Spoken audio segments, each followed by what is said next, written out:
So U-turn number 14, or is it number 15? I cannot believe we are in a situation, one, where we have a Labour government, but two, they just keep U-turning. I mean, this is what happens in normal day-to-day civil litigation.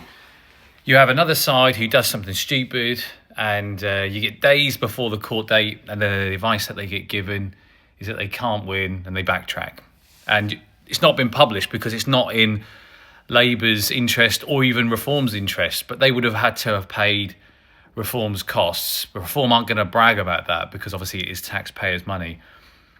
But you're talking hundreds of thousands of pounds getting to that point. They would have had a barrister ready to go, large court fees, and Labour have U-turned. The problem is, this is not good for anyone, because we have a Labour government who are trying every which way they can to justify their ridiculous actions and policies, and this was one of them, all for self-interest.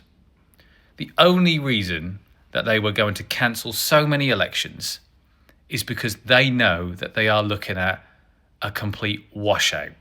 They're going to get wiped off the face of this earth.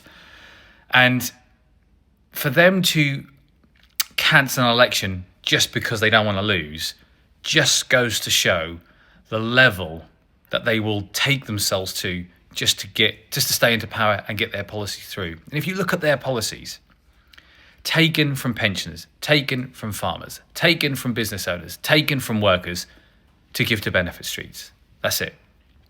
Tax and education. Talking about building hundreds of thousands of pounds of houses, we've never built less. Builders, developers, businesses are down in tools because they do not want to invest in building, in fighting the ridiculous regulations, all to have a market which is stagnated because of the Labour government. But I think what will happen, and by the way, you have to vote for Reform in these May elections. We have to show that there is just no option other than Reform coming into government.